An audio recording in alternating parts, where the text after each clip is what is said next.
Bienvenue. Aujourd'hui, on plonge dans un sujet, un défi pour beaucoup. Comprendre le français quand ça parle vite.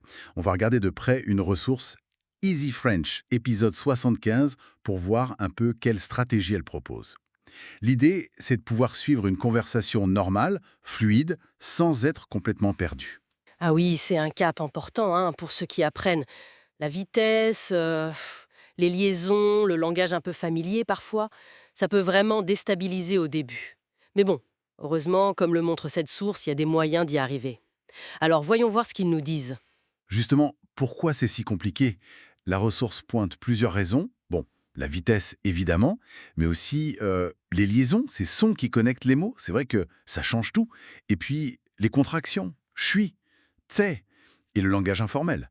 On a l'impression que les mots se collent les uns aux autres. Exactement. Et c'est l'ensemble en fait. C'est pas juste un truc, c'est la combinaison de tout ça qui demande beaucoup à l'oreille.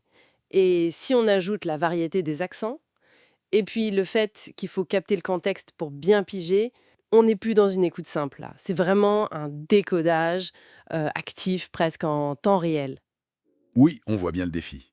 Alors, comment Easy French suggère de s'y prendre concrètement? Il donne plusieurs stratégies. Parlons de l'écoute active. L'idée, c'est de viser les mots-clés, pas chaque petit mot. Pourquoi c'est mieux ça? Mais c'est une question de, comment dire, de gestion de l'attention. Si on essaye de tout attraper, on sature vite. Alors que si on se concentre sur les mots qui portent le sens, les noms, les verbes, souvent ça libère de l'espace mental pour comprendre le message général. Ça réduit la charge cognitive, quoi, l'effort. Enfin, attention quand même, faut pas non plus ignorer les petits mots grammaticaux, parfois ils changent tout le sens. Mais l'idée générale, c'est ça. D'accord, c'est intéressant. La ressource insiste pas mal aussi sur le fait de repérer les sons liés, les fameuses liaisons, les élisions. L'exemple classique, hein, les amis qui devient les amis, ou ta, il y a qui devient ya. C'est peut-être ça le plus dur en pratique, non? Si, absolument. Reconnaître ces formes un peu ramassées et ces enchaînements, ça demande vraiment une oreille habituée. Habituée au vrai son du français parlé, pas juste celui des manuels très articulés. Faut une pratique phonétique ciblée en fait. Et c'est là justement qu'intervient une autre stratégie importante qu'il mentionne, utiliser le contexte. Ah oui. Oui, le contexte, c'est un peu comme une encre sémantique. Ça donne un point de repère pour deviner le sens, pour anticiper un peu ce qui va venir. Et ça aide à combler les trous si on a raté un mot ou un son. C'est crucial. Easy French donne des exemples de situations où ça parle vite. Au café, la commande rapide type «je vais prendre un café vite fait». On sent la pression là. Ou entre amis, t'as vu le match hier? C'était un truc de fou. Très informel ça. Tout à fait. Le marché aussi, avec les échanges très brefs. Allez, 3 € le kilo. Ou même au téléphone. Là, il n'y a pas les indices visuels, les gestes, les expressions. Donc on doit se fier encore plus au son et au contexte verbal. Ces exemples montrent bien comment tout se mélange. La vitesse, le côté informel et parfois le manque d'autres indices. Et pour s'en sortir dans ces moments-là, la ressource parle des phrases pour demander de répéter ou de ralentir. Ils disent que c'est pas un signe de faiblesse, mais plutôt un outil. Pourquoi c'est important de voir ça comme ça? Pouvez-vous répéter, s'il vous plaît? Ou plus simple, j'ai pas bien compris, vous pouvez parler un peu moins vite?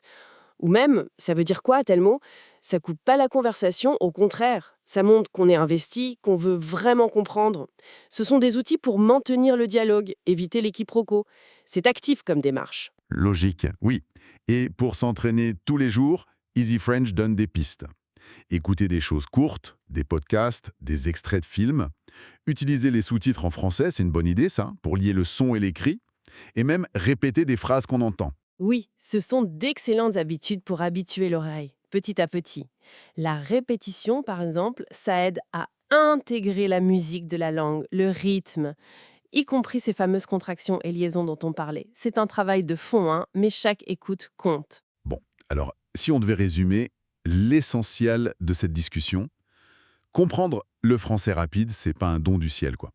C'est une compétence qui se travaille. Faut appliquer consciemment certaines techniques, écoute sélective, attention au son, utiliser le contexte, et surtout s'exposer régulièrement à la langue telle qu'elle est parlée. Vraiment. Tout à fait, c'est un processus d'adaptation pour l'oreille et pour le cerveau. Ça prend du temps, mais ça vient. Et peut-être pour ouvrir un peu, Une piste de réflexion qui va un peu au-delà de la ressource elle-même. On pourrait se demander si cette vitesse, cette informalité du français oral, c'est toujours juste naturel. Est-ce que ça pourrait pas être aussi parfois une sorte de jeu social, une façon de montrer qu'on appartient à un groupe, une certaine aisance, la vitesse comme une performance en quelque sorte? C'est une question intéressante qui touche à la sociolinguistique, à méditer. Voilà une réflexion intéressante pour terminer notre exploration des stratégies pour mieux saisir le français parlé rapidement, d'après les éléments d'Easy French, épisode 75.